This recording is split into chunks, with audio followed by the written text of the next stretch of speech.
Et pour donner un exemple de ce que j'ai pu faire en article 15, donc en audience avec des patrons, je vais parler d'une histoire que vous avez tous suivie dans les médias, qui est celle de Julien Paliska, qui est un fonctionnaire de la brigade des mineurs de Marseille, qui a été condamné la semaine dernière à 15 ans de prison pour viol sur 2 Philippins et de multiples fichiers pédopornographiques qui ont été trouvés en sa possession. Or, il se trouve que cette enquête, si elle a abouti, c'est grâce à un autre fonctionnaire de police, Christophe Annunziata, qui a fait partie du livre « Police, la loi de l'Omerta » que j'ai écrit avec Fabien Millerand en 2022, donc juste avant que tout cela n'arrive, dans lequel Christophe Annunziata nous racontait qu'il avait effectivement eu des soupçons sur ce fonctionnaire en question, qu'il avait alerté sa hiérarchie à plusieurs reprises et que celle-ci et cette dernière n'avaient rien fait. Et ça a duré pendant des semaines, des mois. Lui a été dans une situation qui était très problématique. Tout ça, on le raconte dans Police, la loi de l'Omerta. Donc, si ça vous intéresse, je vous laisse aller le lire. Et toujours est-il que l'enquête a fini par éclater et a mené à l'arrestation et à la condamnation de ce fonctionnaire de police.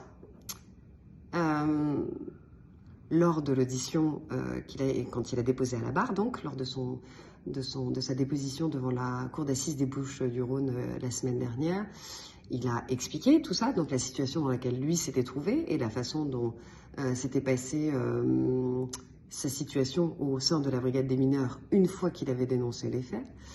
Et il l'a raconté à la presse, donc il y a plein d'articles qui sont parus dessus, je vous laisse aller les consulter.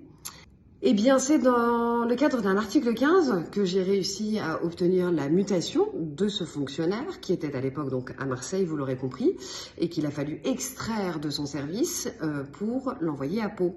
Donc, il y a eu plusieurs articles 15 à Marseille et à Pau pour pouvoir négocier tout ça.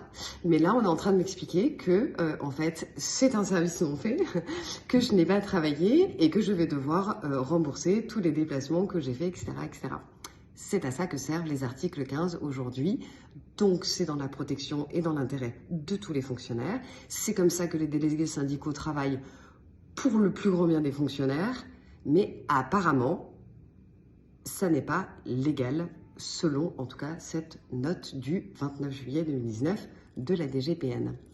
Voilà, je vous laisse cogiter à tout ça pour prendre un peu la mesure de ce que potentiellement ce qu'ils en sont en train de me faire pourrait avoir une autre incidence sur tous les autres fonctionnaires qui sont des délégués syndicaux aujourd'hui. Et donc là, c'est pas que mon intérêt qui est en question, c'est toute la profession syndicale qui pourrait en pâtir.